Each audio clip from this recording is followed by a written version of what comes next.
নমস্কার, হাওয়ের special episode গন্ধ বিচারে আপনাদেরকে স্বাগত। আপনাদের সাথে আমি পঞ্চানন।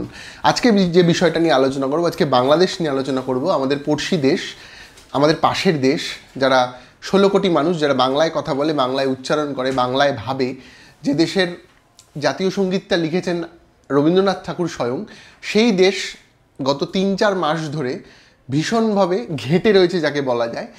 সেই দেশের অর্থনৈতিক, সামাজিক যে বিভিন্ন সমস্যা রয়েছে, সেই সমস্যার মুখে দাঁড়িয়ে লড়তে হচ্ছে সেই দেশের সাধারণ মানুষকে, যারা আমাদের মতোই বাঙালি, যাদের সংস্কৃতির সাথে আমাদের প্রচণ্ডভাবে মিল আছে, যাদের খাদ্যাভ্যাস, জামা কাপড় সমস্ত কিছুর সাথে আমাদের মিল আছে। তাই আমাদের রাজ্যে, আমাদের দেশে বিভিন্ন সমস্যা থাকা সত্ত্বেও বাংলাদেশ নিয়ে কথা বলতেই হচ্ছে।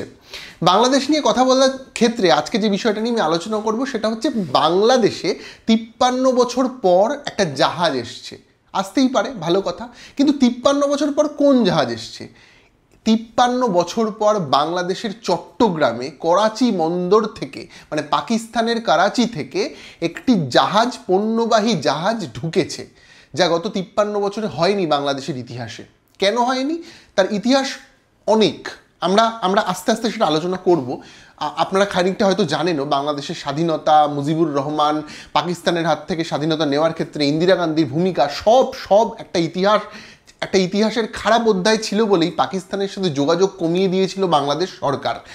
যাই হোক, মোহাম্মদ ইউনুস আজকে আগস্ট মাসে যে বাংলাদেশে গণ অভ্যুত্থান হয়েছিল, ছাত্র আন্দোলন হয়েছিল কোটা সংস্কারের জন্য, সেই আন্দোলনের পর, রক্তক্ষয়ী সংগ্রামের পর বাংলাদেশে আজকের দিনে একটি তত্ত্বাবধায়ক সরকার রয়েছে, যে সরকারের প্রধান মোহাম্মদ ইউনুস। তাকে নিয়ে অনেক কন্ট্রোভার্সি আছে, এবং যেহেতু শেখ হাসিনা আজকের ভারতের যে সরকার, নরেন্দ্র মোদীর সরকার, তাদের সাথে ভীষণ ভালো বন্ধুত্ব, তাই শেখ হাসিনা ভারতবর্ষে রয়েছে।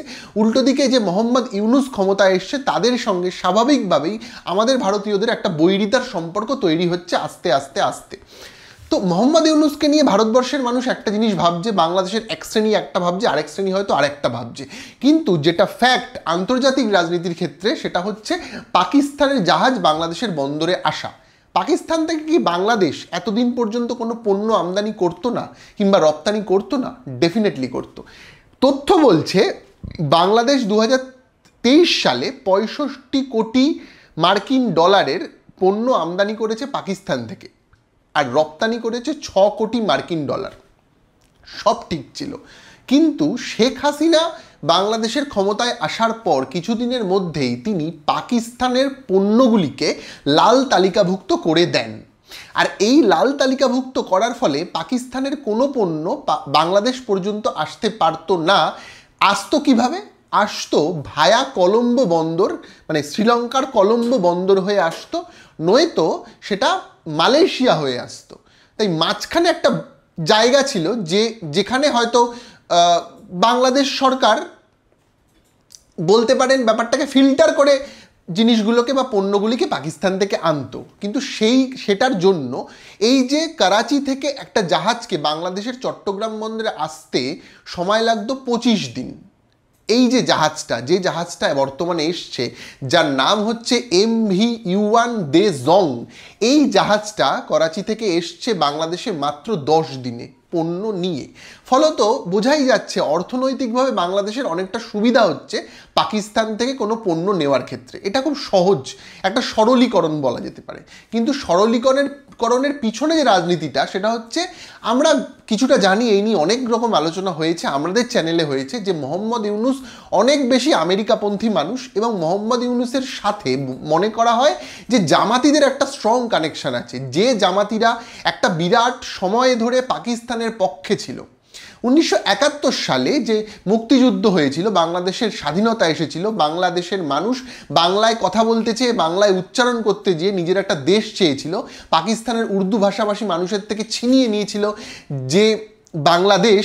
সেই দেশের সাথে মূল শত্রুতা যে পাকিস্তানের ছিল, তাদের পক্ষে ছিল জামাতিরা, এবং যাদেরকে বলা হয় রাজাকার, একদম সোজা কথায়। তো এই যে রাজাকার, এই যে জামাতিদের সাথে মনে করা হয় যে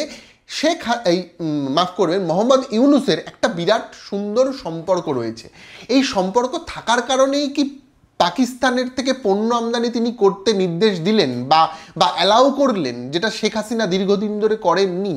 আবার আরেকটা জিনিস যেটা ফ্যাক্ট হয়ে দাঁড়াচ্ছে, বাংলাদেশের অ্যাটর্নি জেনারেল, সরকারের প্রধান উকিল, তিনি সুপ্রিম কোর্টে সওয়াল করছেন যে বাংলাদেশ থেকে ধর্মনিরপেক্ষতা, বাংলাদেশের সংবিধান থেকে ধর্মনিরপেক্ষতা শব্দটা বাদ দেওয়া হোক, কারণ বাংলাদেশের 90% মানুষই মুসলমান বা ইসলামিক।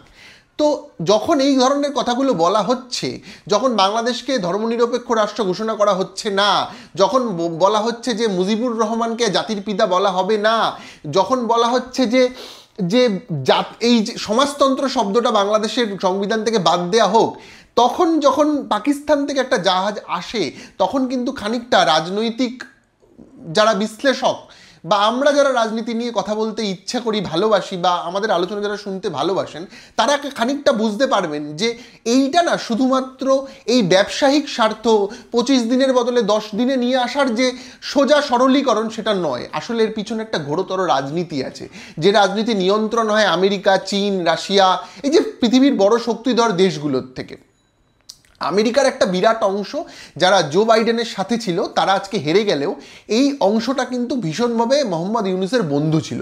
কেউ কেউ বলেন যে সেন্ট মার্টিন দ্বীপ পাইয়ে দেওয়ার জন্য দীর্ঘদিন ধরে ইউনূসকে আমেরিকান সরকার, তৎকালীন জো বাইডেনের দল, ক্লিন্টন পতিপত্নী, তারা বাংলাদেশে প্রায় ইউনূসকে এবং এই আন্দোলনটাকে ইনজেক্ট করে দিয়েছিল।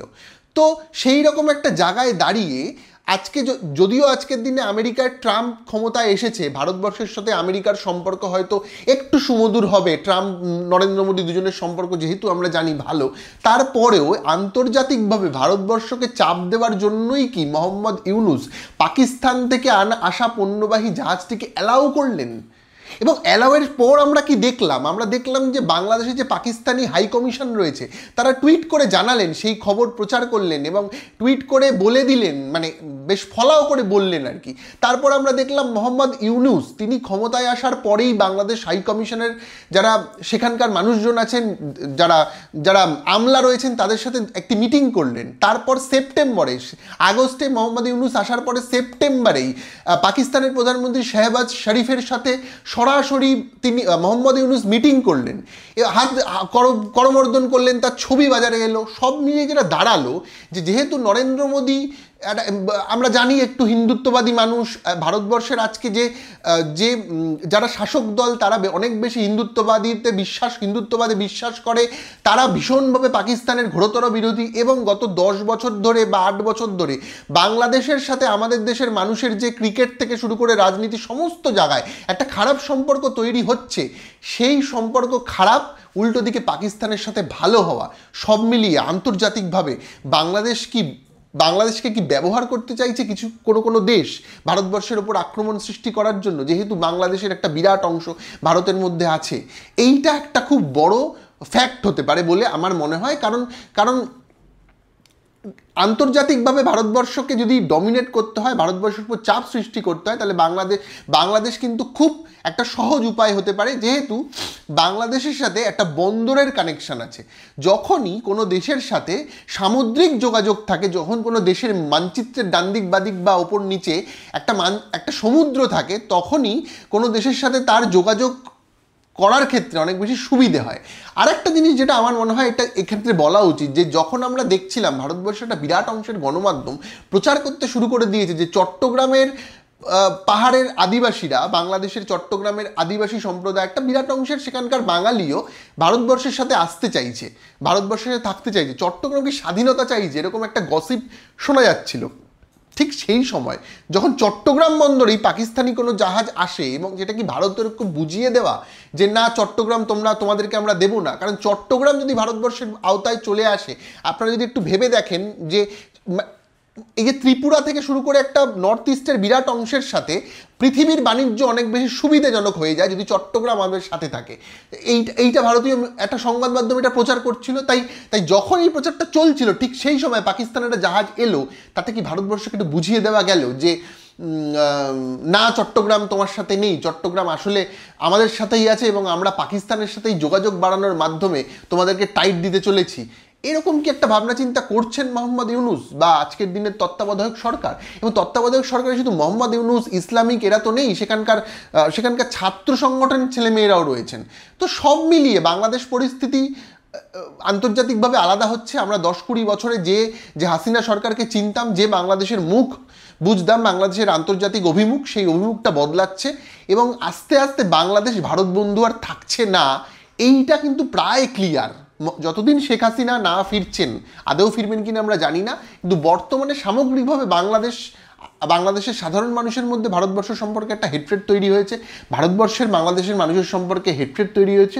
অথচ এই দেশটা এককালে আমাদের ছিল, আমাদের বাবা দাদারা সেখানে জন্মেছিল, বড় হয়েছিল, আমরা কেউ কেউ ইস্ট বেঙ্গলের এখনও সমর্থক। তো সব মিলিয়ে আমাদের দেশের সাথে বাংলাদেশের যে সুন্দর একটা সম্পর্ক হওয়ার কথা ছিল, কিছু রাজনীতিবিদ, কিছু আন্তর্জাতিক সমস্যার কারণে আজকের দিনে সেটা থাকছে না। এই জাহাজ চলে আসাটা পাকিস্তানের, সেটা আরও একবার আমার মনে হয় প্রমাণ করে দিল। আপনারা ভালো থাকবেন, দেখতে থাকবেন হাউ।